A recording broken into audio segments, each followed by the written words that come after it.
Hey everyone, thanks for stopping by the Everyday Watch channel. In this video, we're going to be checking out the latest release to come from the German brand Hanhart.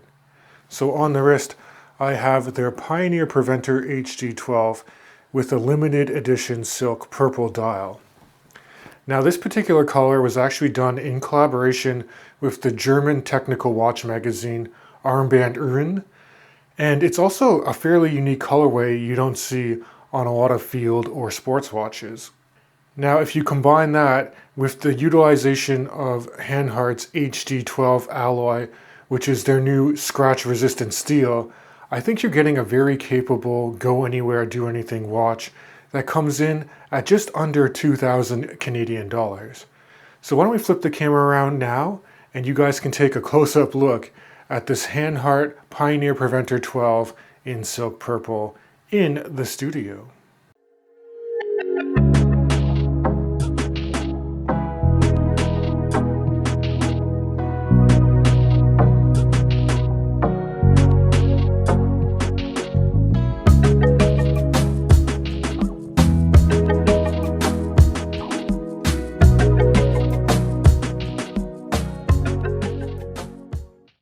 So now that we're in the studio, we can take a closer look at this limited edition Hanhart Preventer HD12 with that silk purple dial. For me, this is a very attractive option if you're looking for a GADA field watch, and part of that is to do with the HD12 steel on the watch head, bracelet, and clasp.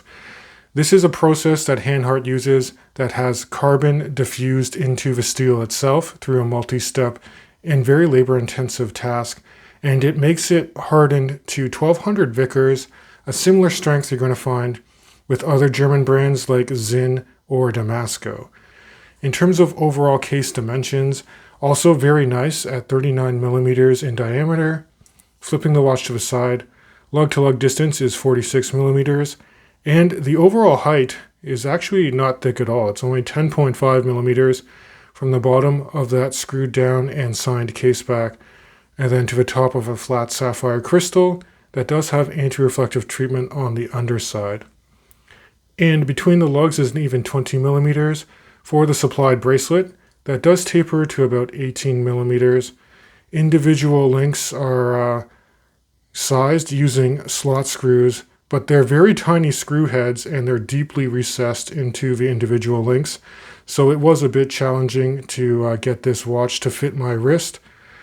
But the clasp itself is very nicely signed and robust. They've actually upgraded it. So on the underside, you have an on-the-fly extension system. So you can actually push this button and give yourself a little bit of extra room by pulling out some of the micro extension here if your wrist expands throughout the day. And then if you want to just cinch it up, you can just push it back in. So that's a very nice feature. And then they also added quick release spring bars to the solid end links. So you can actually push these two quick release bars together and then easily remove the bracelet if you want to try out different strap options. And here's a quick in-studio shot just to give you an idea of how this watch would wear on a 7.5-inch wrist size. That is 19 centimeters in circumference if you use the metric system. You can see that it sits very low on the wrist and quite comfortable too, although with the beefy construction of the bracelet and clasp, still weighs in at 153 grams, although you can definitely lighten the load if you wanted to throw this watch onto a strap.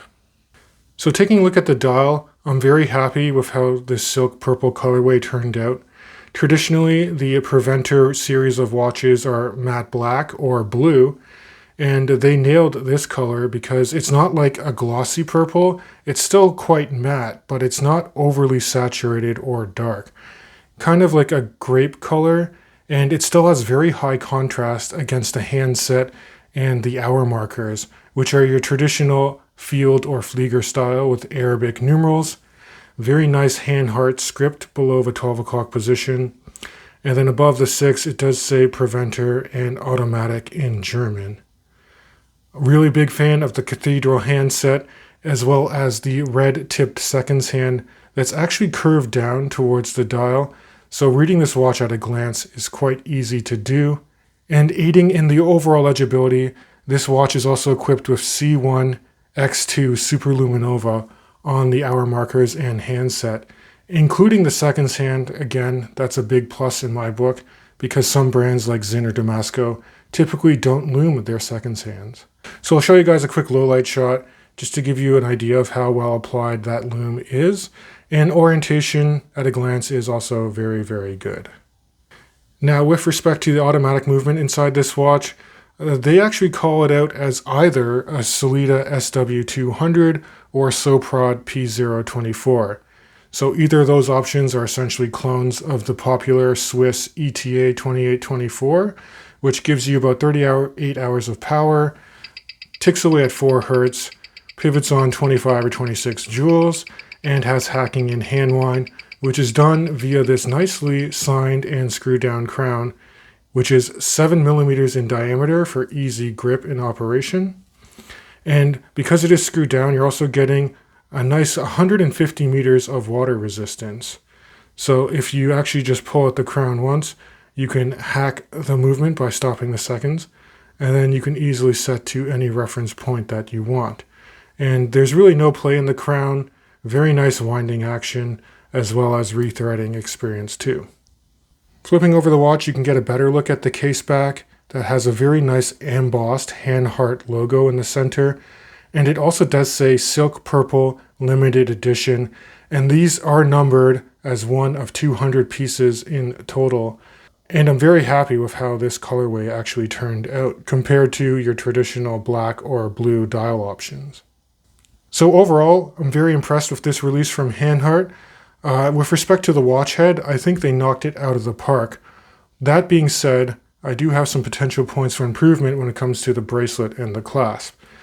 Starting with the bracelet, these are one of the smallest slot screw heads that I've had when I'm trying to add or remove links, and they're deeply recessed in the bracelet itself.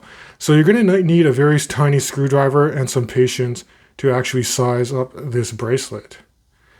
And then the other point for improvement I would like to say is with the closure of this particular clasp.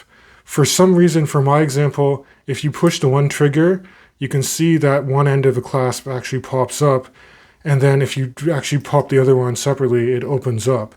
So the tolerances for actually closing up this clasp and getting it to lock properly with both triggers locking in isn't as refined as I'd like to see. I think this is a small QC issue that's hopefully just limited to my particular example though.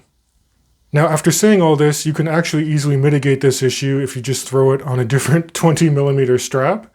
But I actually do think the bracelet is a nice value add considering that it is hardened steel, just like the watch head. And this complete package, to me, offers some very good utility and robustness in a watch that's also very comfortable to wear.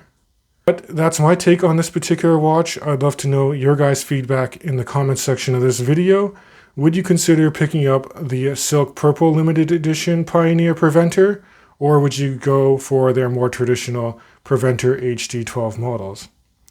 Now, if you do enjoy this content, please consider subscribing to the channel. It really does help me out. And as always, I can't wait to catch you guys in the next video.